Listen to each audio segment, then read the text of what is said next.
अस्सलाम वालेकुम नाज़रीन, मैं हूँ शहजाद अमान। आप देख रहे हैं ASA TV। अभी यहाँ पे एक मोहल्ले में मौजूद हूँ। इनसे जानते हैं कि आने वाले इलेक्शन में किसको ये वज़ीर-ए-आज़म मुंतखब करेंगे, किस पार्टी को वोट देंगे। अस्सलाम वालेकुम। वालेकुम सलाम। क्या नाम है आपका? साइम भट्टी। अच्छा, मुझे ये बताएं कि आने वाले इलेक्शन में तो आप किसको सपोर्ट करेंगे? जिससे ये सब डरते हैं उसको ही हम सपोर्ट करेंगे। अच्छा, नाम नहीं लेंगे उनका? नहीं, नाम भी लेंगे, ये नाम ना लेने वाली कौन सी बात है।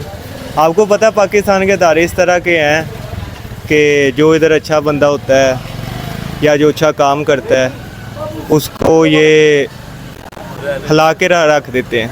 क्या लग रहा है कि वो दोबारा वज़ीर-ए-आज़म मुंतखब हो जाएंगे दूसरी बार? ये इंशाल्लाह इलेक्शन की तारीख अनाउंस करें और उसके बाद इलेक्शन का दिन जब आएगा तो मेरा नहीं ख्याल कि बल्ले के अलावा कोई किसी को वोट देगा। क्या काम करना चाहिए अगर दोबारा मुंतखब होते हैं? अपने 3 साल दौर में ऐसे क्या काम किए कि आप दोबारा उनको मौका देना चाह रहे हैं? ये अगर इंशाल्लाह ये दोबारा आएंगे तो एक ही काम इनको करना चाहिए, गंजों को पाकिस्तान से उठा के फिर बाहर फेंकना चाहिए। तो इसके अलावा आप कुछ कहना चाहेंगे पाकिस्तानी अवाम के लिए? कोई पैगाम है आपके पास? जी बिल्कुल, इनके लिए ये पैगाम है कि जो बंदा ईमानदार नहाए शरीफ हो वोट आप उनको ही दें, और इसके अलावा बयानियों के लालच में या किसी दे के लालच में या होंडे के लालच में ना आए। ठीक है।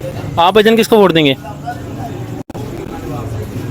जिसको दिल करेगा, लब्बैक वालों को देना है।